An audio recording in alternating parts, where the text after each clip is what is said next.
ശക്തിക്കും അടിമപ്പെടാനുള്ളവല്ല ഞാൻ. ഇന്നു മുതൽ ഞാൻ ദൈവത്തിന്റെ കൂടെ മടക്കാൻ തുടങ്ങുകയാണ്.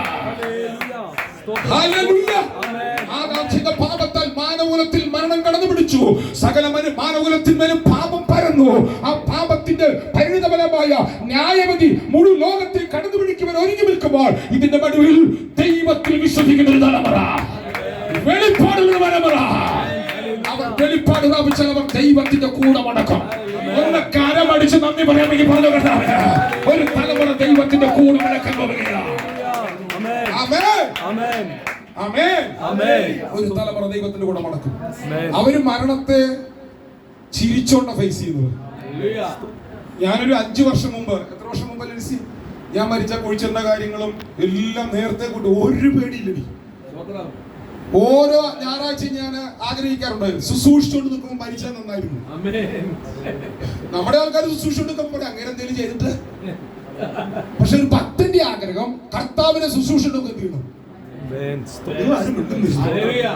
ഓരോരുത്തർക്കും ഓരോ ആഗ്രഹം, കിടന്നുറങ്ങുമ്പോൾ മരിക്കണം, മരിച്ചോട്ടെ, എങ്ങനെയല്ല, അതൊന്നും വിഷയമല്ല. പക്ഷേ നമുക്ക് നമ്മുടെ കർത്താവിന്റെ അടുക്കിലേക്ക് പോകുക എന്ന പ്രത്യാശ.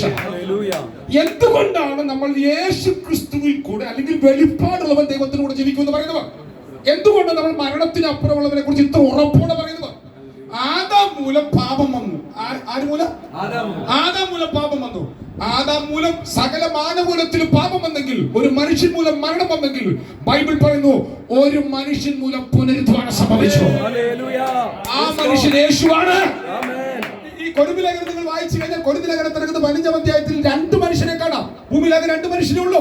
ഒന്നാം മനുഷ്യൻ ആദാമാണ്, ഒടുക്കുന്ന മനുഷ്യൻ ക്രിസ്തുവാണ്. എത്രയോ പുരുഷന്മാരെ ലോകത്ത് ജനിച്ചു വീണു, പക്ഷേ അവരെ ആരും വിരൽ ചൂണ്ടാവേ പരിശുദ്ധാത്മാവ് പൗലോസും കൂടെ പറയുകയാണ്, ഒന്നാമത്തെ മനുഷ്യൻ ആദാം മൂലം പാപവും മരണവും വന്നെങ്കിൽ ഒടുക്കുന്ന മനുഷ്യനായ യേശു ക്രിസ്തു മുഖാന്തരം പുനരുദ്ധാനം വന്നിരിക്കുകയാണ്. ആ യേശു ഈ ഭൂമിയിലേക്ക് വന്നു. അവൻ ആരാണ്?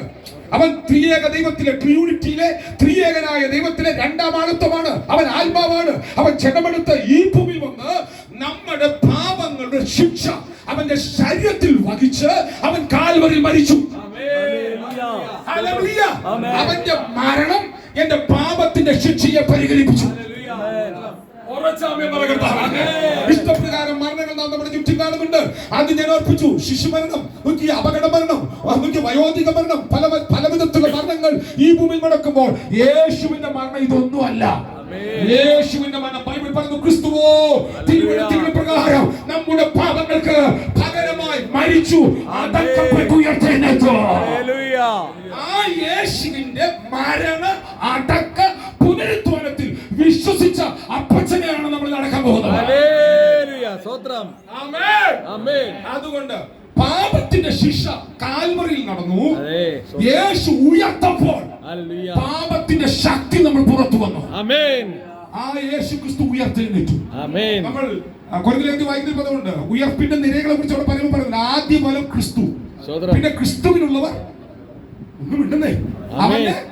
അവൻ ക്രിസ്തുവിനുള്ളവർ അവന്റെ വരൽ എന്ത് ചെയ്യും? പറ. യേശു ക്രിസ്തു കല്ലറയെ പൊളിച്ച് ഉയർത്തെഴുന്നേറ്റത് സത്യമാണെങ്കിൽ പൗലോസ് പറഞ്ഞത്, ഞങ്ങൾ ഈ ആയുസ്സിൽ മാത്രം പ്രത്യാശ വയ്ക്കുന്നവരല്ല. ഈ ആയുസ്സിൽ മാത്രമാണ് ഞങ്ങൾ പ്രത്യാശ വയ്ക്കുന്നതെങ്കിൽ ഞങ്ങൾ സകല മനുഷ്യരും അരിഷ്ടന്മാരത്രേ. ഞങ്ങളുടെ പ്രത്യാശ കർത്താവ് രോഗസൗഖ്യമാക്കും, കടം മാറ്റും, വഴി തുറക്കും, അത്ഭുതങ്ങൾ ചെയ്യും, ഈ ഭൂമിയിൽ അനുഗ്രഹിക്കുന്നവനാണ്, വിദേശത്ത് കൊണ്ടുപോകുന്നവനാണ്, ഒക്കെ സത്യമാണ്. പക്ഷേ ഞങ്ങളുടെ